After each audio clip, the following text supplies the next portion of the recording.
Hello everyone, आज हम लोग एंटीबायोटिक्स के बारे में देखेंगे। एंटीबायोटिक्स क्या है? Antibiotics is drug derived from one micro organism and kill other micro organism. मतलब एंटीबायोटिक्स एक ऐसा माइक्रो ऑर्गेनिज्म से डिराइव करता है जो कि दूसरे माइक्रो ऑर्गेनिज्म को डिस्ट्रॉय करता है, किल करता है। जैसे कि पेनिसिलिन फर्स्ट एंटीबायोटिक्स है derived from fungus Penicillium notatum. Example हो गया एंटीबायोटिक्स का एंटीबैक्टीरियल, एंटीवायरल, एंटीपैरासाइट्स एंड एंटीफंगल।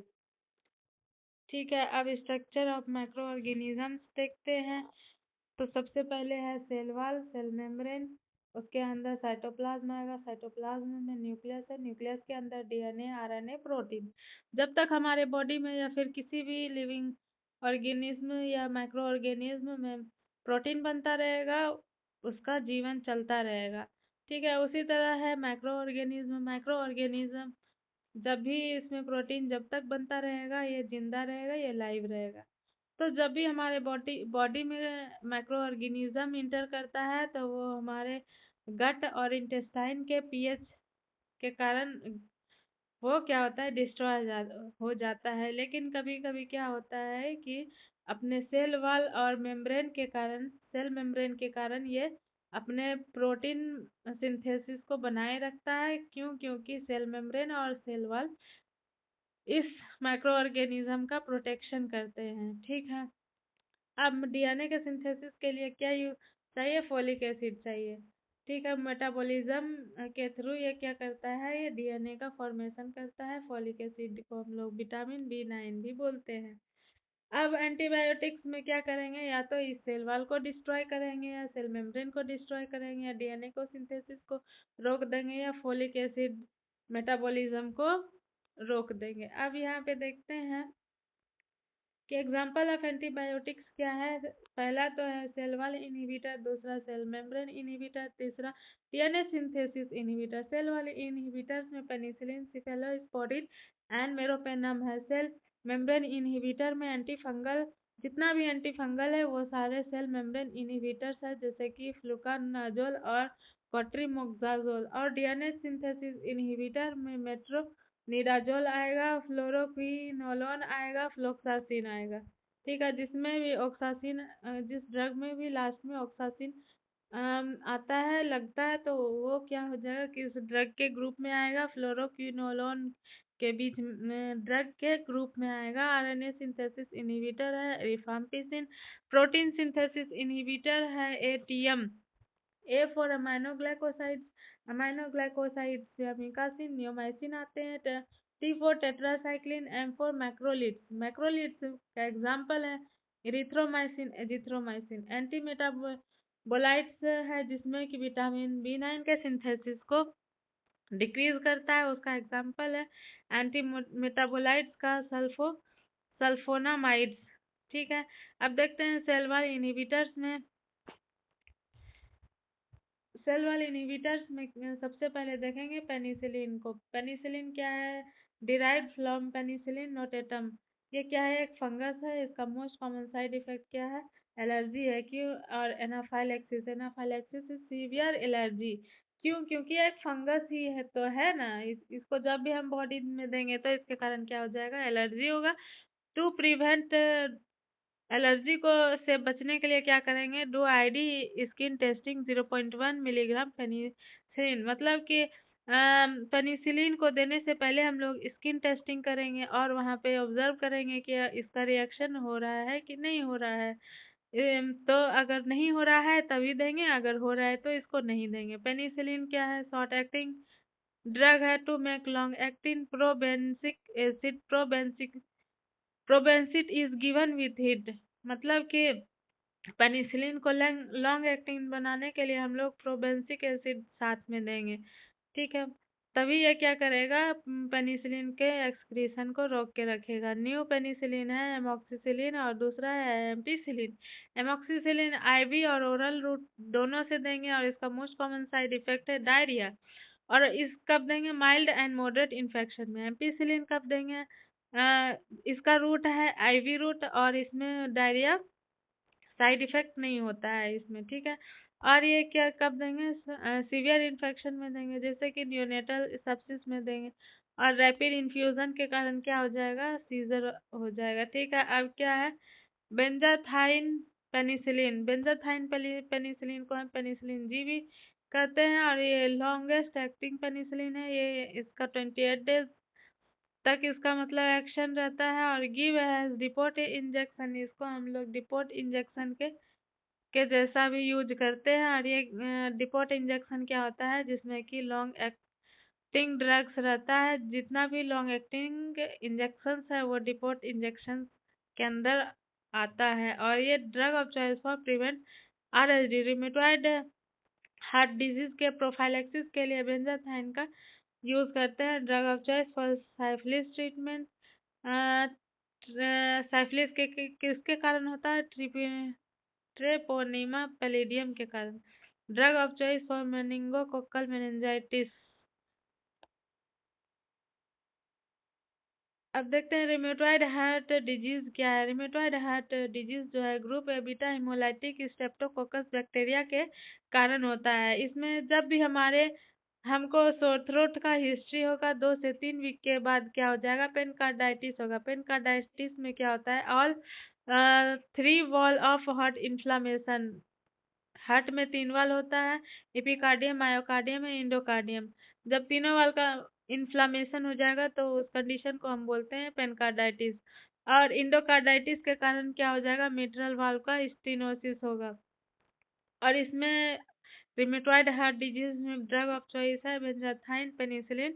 इसको IM देंगे एवरी 28 डेज में, ठीक है। मेनिंजाइटिस, ये जो है बेंजाथाइन क्या करेगा, बेंजाथाइन जो है वो प्रोफाइलैक्सिस के लिए देंगे, ठीक है। रिमेटॉइड हार्ट डिजीज के प्रोफाइलैक्सिस के लिए बेंजाथाइन को देंगे। क्यों, ये बेंजाथाइन पेनिसिलिन जो है वो एंटी एंटीजन जो भी है सोर थ्रोट में बीटा हिमोलाइटिक स्ट्रेप्टोकोकस बैक्टीरिया को इसको क्या करता है, ये डिस्ट्रॉय करता है, ठीक है। मेनिंजाइटिस में most common bacteria meningococcus bacteria. Most common symptoms meningitis का हो जाएगा, हेडेक हो जाएगा। इसमें drug of choice for treatment penicillin G. Drug of choice for prophylaxis is rifampicin. Methicillin strongest penicillin है।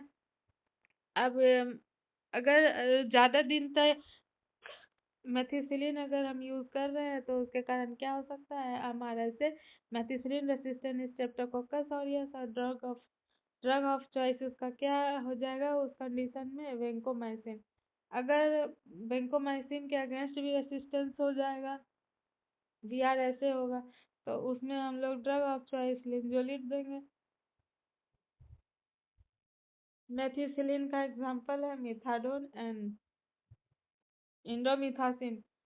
अब कलर्ड क्वेश्चन में जितना भी आता है वो देखते हैं। कलर्ड बेस्ड क्वेश्चन, पहले तो कलर बेस्ड क्वेश्चन है। सबसे पहले हम देखते हैं रेडमैन सिंड्रोम।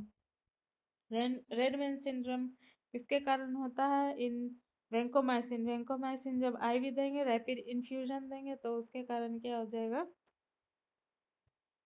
वो बेसोफिल से जाके टकराएगा। बेसोफिल से टकराने के बाद क्या करेगा, बेसोफिल को डैमेज करेगा और उसके कारण हिस्टामिन रिलीज होगा। हिस्टामिन क्या करेगा, वेसोडाइलेशन करेगा। जो वेसोडाइलेशन के कारण क्या हो जाएगा, ब्लड वेसल जो है वो सारा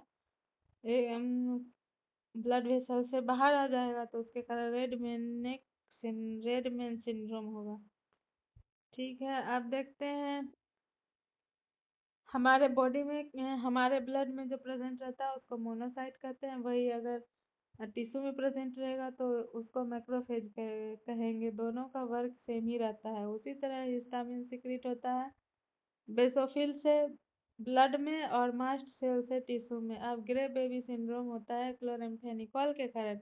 ये क्लोरेम्फेनिकॉल जो है एक्सक्रीशन होता है लीवर के थ्रू।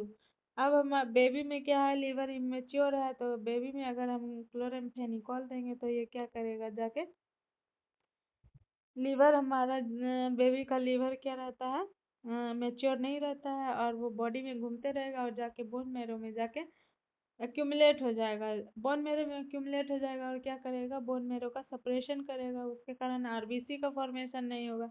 जब आरबीसी का फॉर्मेशन नहीं होगा तो हेमोग्लोबिन का फॉर्मेशन भी नहीं होगा, तो उसके कारण क्या हो जाएगा, हाइपोक्सिया हो जाएगा। हाइपोक्सिया होने के कारण साइनोसिस होगा और उसी को हम लोग बोलेंगे ग्रे बेबी सिंड्रोम। अब देखते हैं ब्रोंज बेबी सिंड्रोम होता है फोटोथेरेपी के कारण, और ब्रोंज डायबिटीज होता है आयरन टॉक्सिसिटी के कारण। ब्लू मैन सिंड्रोम होता है एमियोडेरोन के कारण। पर्पल ग्लव सिंड्रोम होता है फेनाटोइन के कारण। पर्पल टू होता है वारफेरिन के कारण। पर्पल लेग होता है लेविडो रेक्टिकुलरिस एमेंटाडिन के कारण। ब्रोंज डायबिटीज आयरन के टॉक्सिसिटी के कारण होता है। मोस्ट कॉमन ऑर्गेन क्या है इसमें, लीवर। लीवर में जब आयरन टॉक्सिसिटी के कारण लीवर में ये जाके अक्यूमुलेट हो जाएगा और ये क्या हो जाएगा, इसके कारण लीवर सिरोसिस हो जाएगा। और स्किन में जब अक्यूमुलेट होगा तो स्किन का ब्रोंज का डिस्कलरेशन हो जाएगा, और पेनक्रियाज में जाके एक्यूमुलेट होगा तो क्या हो जाएगा, बीटा सेल्स को डैमेज करेगा और उसके कारण इंसुलिन का कमी हो जाएगा, और जिसके कारण क्या हो जाएगा, डायबिटीज होगा। तो इसीलिए हम इस आयरन के टॉक्सिसिटी के कारण जो सिंड्रोम होगा उसको बोलेंगे ब्रोंज डायबिटीज। ठीक है, अब देखते हैं विल्सन डिजीज में कॉपर का टॉक्सिसिटी होता है। ये 3 ऑर्गन में जाके एक्यूमुलेट होगा, लीवर में तो सिरोसिस हो जाएगा, आई में तो क्या केसर फेसलर रिंग बन जाएगा और सनफ्लावर कैटेरेक्ट हो जाएगा। ब्रेन में जाके एक्यूमुलेट होगा तो बेसल गेंगलिया को ये डैमेज करेगा और उसके कारण पार्किंसन लाइक सिम्टम्स आएगा, जैसे कि ट्रिमर्स आ जाएगा। और इसका ये देखते हैं डिफेरोक्सामिन जो है वो चिलेटिंग एजेंट है किसका, आयरन का। डिपेनिसिलामिन है एंटीडोट ऑफ विल्सन डिजीज। तो डिफेरोक्सामिन क्या करेंगे, आयरन के टॉक्सिसिटी का एंटीडोट है। और डिपेनिसिलामिन एंटीडोट ऑफ विल्सन डिजीज है। येलो विजन डाइगोक्सिन के कारण होता है। ब्लू विजन सिल्डेनाफिल के कारण होता है। ब्राउन विजन थायोरिडाजिन के कारण होता है। अब नेक्स्ट देखते हैं antibiotic not given in children. Children में कौन कौन सा एंटीबायोटिक नहीं देना चाहिए, तो पहला हो गया टेट्रासाइक्लिन। टेट्रासाइक्लिन के कारण बोन एंड टीथ प्रॉब्लम हो सकता है। और दूसरा हो गया क्लोरेम्फेनिकॉल, इसके कारण ग्रे बेबी सिंड्रोम होगा। ठीक है, फ्लोरोक्विनोलोन फ्लोरोक्यूलोनोन कार्टिलेज प्रॉब्लम कर सकता है। और सल्फोनामाइड्स कर्निकटेरस प्रॉब्लम कर सकता है। कर्निकटेरस में क्या होता है कि इनकंजुगेटेड बिलिरुबिन जो है वो ब्रेन में जाके एक्यूमुलेट हो जाता है। ठीक है, और ये जो है antibiotics safe in pregnancy, PCM, penicillin and cephalosporins and मैक्रोलिड्स।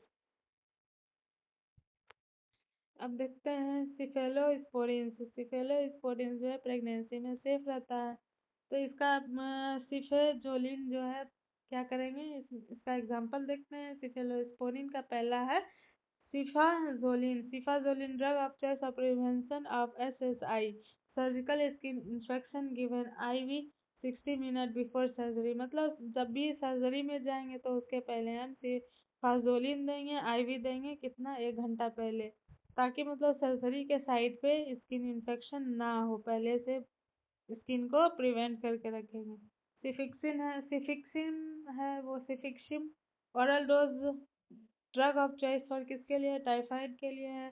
सेफ्ट्रियाजोन है आईवी डोज फॉर टाइफाइड के लिए है। Drug of choice for gonorrhoea में भी सेफ्ट्रियाजोन देंगे। नेसेरिया गोनोरिया में टाइफाइड का पॉजिटिव एजेंट है सल्मोनेला टाइफी, और इसमें पी सूप स्टूल होगा और स्टेप लेडर फीवर भी होता है। अब सिफेलोस्पोरिन क्या काउज करेगा, ये स्यूडो मेम्ब्रेन कोलाइटिस करेगा। उसमें क्या होता है, जब भी हम सिफेलोस्पोरिन देंगे तो ये क्या करेगा, हमारे गट में जो भी गुड बैक्टीरिया है उसको किल करेगा, और जो भी गुड बैक्टीरिया है वो क्या करता है, विटामिन के का फॉर्मेशन करेगा। जब गुड बैक्टीरिया मर जाएगा तो उसके कारण क्या करेगा, विटामिन की के का अमाउंट कम हो जाएगा। ठीक है, और क्या करता है गुड बैक्टीरिया, हमारे गट में जो भी बैड बैक्टीरिया है उसको किल करता है। जब जब हमारा गुड बैक्टीरिया ही किल हो जाएगा तो क्या करेगा, बैड बैक्टीरिया का ग्रोथ होने लगेगा। और बैड बैक्टीरिया कौन सा है, क्लोस्ट्रीडियम। ये क्या करता है, सीडोमेम्ब्रेनस कोलाइटिस करेगा और इसका ड्रग ऑफ चॉइस क्या है, वेंकोमाइसिन। और ये क्या करेगा, सिफेलोस्पोरिन डाइसल्फिराम लाई क्या करेगा, रिएक्शन करेगा। ठीक है, जब भी हम किसी भी मतलब कोई भी अगर अल्कोहल लेगा और उस कंडीशन में अगर हम सिफेलोस्पोरिन ले रहे हैं तो डाइसल्फिराम लाइक रिएक्शन करेगा। इसमें कौन कौन सा आता है, सिफेलोस्पोरिन में एमसीजी, मेट्रिनिडाजोल, सिफेलोस्पोरिन एंड ग्रीसियोफ्यूलिन। ठीक है, ये क्या करेगा, एल्डिहाइड के अमाउंट को बढ़ाएगा और नोजिया एंड वोमिटिंग काउज करेगा। इसीलिए जब भी ये तीनों ड्रग चले उस समय हम लोग क्या करेंगे, अल्कोहल को अवॉइड करेंगे। ठीक है, अब देखते हैं अल्कोहल। अल्कोहल जब भी हम लेते हैं तो क्या होता है, अल्डिहाइड डिहाइड्रोजिनेज अल्कोहल को अल्डिहाइड में कन्वर्ट करेगा जो कि टॉक्सिक होता है और इसके कारण नोजिया एंड वोमिटिंग हो सकता है। उसके बाद एडीएस हार्मोन अल्डिहाइड डिहाइड्रोजिनेज क्या करेगा, एसिटिक एसिड में अल्डिहाइड को कन्वर्ट करेगा। ठीक है, और यही जो है एडीएच ब्लॉक कौन करता है, डाइसल्फिराम। और जब डाइसल्फिराम एडीएच को ब्लॉक करेगा तो बॉडी में अल्डिहाइड का अमाउंट बढ़ते जाएगा और वो क्या काउज करेगा, नोजिया एंड वोमिटिंग। अब देखते हैं आयरन टॉक्सिसिटी और कॉपर टॉक्सिसिटी का डिफरेंस। अब आयरन टॉक्सिसिटी क्या होगा, हीमोसिडेरोसिस। ये क्या है, एक्वायर्ड काउज होता है हीमोसिडेरोसिस। जैसे कि हम लोग बहुत ज़्यादा अगर ब्लड इन्फ्यूज़न करते हैं तो उसमें जल्दी जल्दी ब्लड इन्फ्यूज़न करने के कारण क्या हो जाएगा, आरबीसी जब टूटने लगता है तो उसमें क्या हो जाएगा, उसी कंडीशन को क्या बोलते हैं, हीमोसिडेरोसिस। जब आरबीसी टूटने लगेगा, ब्लड डिस्ट्रॉय होगा तो आयरन का अमाउंट बढ़ने लगता है तो उस कंडीशन को हम लोग बोलते हैं हीमोसिडेरोसिस। और ये क्या है, एक एक्वायर्ड काउज है जिससे किसमें होगा, ब्लड ट्रांसफ्यूजन के कारण होता है। और दूसरा है हीमे क्रोमेटोसिस। ये हीमे क्रोमेटोसिस किसके कारण होता है, जेनेटिक काउज के कारण होता है। ठीक है, अब देखते हैं ये क्या होगा, जब भी आयरन का टॉक्सिसिटी होगा वो 3 ऑर्गन में जाके एक्यूमुलेट करेगा। पहला तो है लीवर में, दूसरा स्किन में, तीसरा पेनक्रियाज में। लीवर में जाएगा तो लीवर सिरोसिस करेगा, स्किन में जाएगा तो स्किन का ब्रोंज कलरेशन करेगा, पेनक्रियाज में जाएगा तो बीटा सेल्स को डैमेज करेगा और उसके कारण डायबिटीज होगा और इसका ट्रीटमेंट हो जाएगा डिफेरोक्सामिन। ये क्या है, एक चिलेटिंग एजेंट है। अब देखते हैं कॉपर टॉक्सिसिटी में, जब भी कॉपर टॉक्सिसिटी होगा तो इसको हम लोग विल्सन डिजीज बोलेंगे। इसका क्या हो जाएगा,